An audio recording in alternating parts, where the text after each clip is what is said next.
What's going on? VitalSyntax here, and I'll be going over some new information regarding the standalone version of DayZ, why it's been delayed, what new content they've been working on, as well as what we can expect in the near future. I'll also be showing you guys some new screenshots that have been released from the official Tumblr developer page, which I'll have a link in the description of this video if you guys want to go check it out yourselves.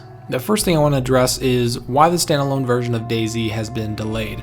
Most of us were expecting some type of early release before the end of 2012, and obviously now that it's 2013, that date has already come and passed.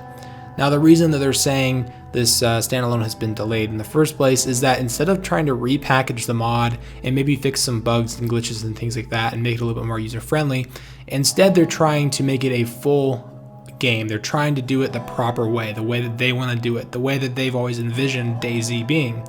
And this involves a lot of new things that are going to take a lot longer than they had originally planned.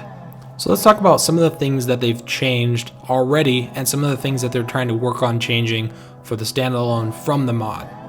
So the first thing I want to talk to is the inventory, which has been completely rewritten from the ground up to fix all the bug glitches where you accidentally delete items and just all the bad experiences that you've had with the inventory system in Arma 2, which is very poorly designed. They're adding like new three-dimensional models, whereas before you just had two-dimensional models for all your different items. And they're also making it a lot more user-friendly and allowing people to drag and drop items around the inventory, maybe drag clothes onto your character, drag items to different locations, maybe from your bag to your inventory or from your inventory to your tool belt. Another big thing they've worked on that kind of relates to the inventory system is the new item system. So they've also rewritten a lot of the code of this from the ground up, and this is going to add a bunch of new features, a bunch of new functionality to the game. Things like having durability for items so they can degrade over time, having disease tracking so you can maybe get some type of disease that attaches to your clothes or the things you're wearing, and if you transfer those items to another player they might get that disease as well. Having things like batteries that over time drain energy, and also having things like add-on components, which I could see, maybe having different attachments for different weapons, allowing you to swap them between different ones, or take, a red dot sight off of some type of rifle and put it on another rifle, things like that. So on the flip side of coding and programming is the art direction and the design of a game. And with the standalone version of DayZ, they've had a huge undertaking of going through the entire map, Chernarus, which they're now calling Chernarus Plus, and designing the interiors for most of the buildings, if not all of the buildings. So that's one of the complaints that a lot of people had with DayZ mod, is that most of the buildings were not enterable, and there was only a set number or set few buildings that you could enter and that actually had interiors. So what they're doing is going through and making almost all of the buildings have interiors and allow you to loot them and explore them. The next big change relates to the inventory system as well as the item system, which is just the overall user interface, the UI, which they've also completely redesigned from the ground up. And what they're trying to do is they're trying to make it a lot more simple, but not lose functionality. So they've quoted a couple times saying that they want to make it similar to Minecraft, where there's a lot of functionality and there's also a lot of simplicity, so it's very user-friendly and very easy to use.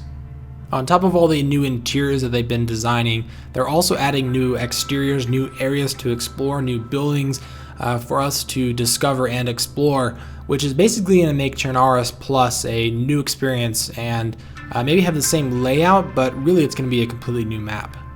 They've also been working quite a bit on the textures of the game. Some of the textures are quite low end, especially if you don't have some of the expansion packs for Arma that do have higher resolution textures. And they've also been working on adding a post-apocalyptic feel and look to the interiors, to the exteriors, and the map overall, because as you play on Chernarus right now, there's not blood and there's not mayhem and there's not things knocked over like you'd expect in a zombie apocalypse. So they're trying to add that look and feel in the art direction. Now I'm sure one of the main things on a lot of people's mind is, when is the game coming out? When can I play it? And right now they're talking about doing a closed test with about 500 to 1,000 players, mainly to test the architecture. Not really going to be testing the game design at this point. They're just going to make sure that a lot of the back-end architecture has been rewritten properly, and if it hasn't, do any updates and tweaking that they need to do. And then after that, they're going to talk about doing a public release of a alpha type of a game, maybe a pre-alpha, where the backend is in place and some of the basic gameplay mechanics are in place, but a lot of the new concepts and the new design ideas haven't been necessarily implemented or completely implemented in their desired state. That's about all the new information I have for now regarding the standalone version of DayZ.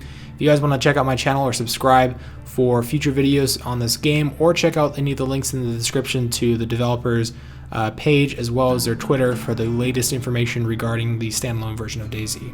But anyway, thanks for watching the video, and I'll see you guys in the next one.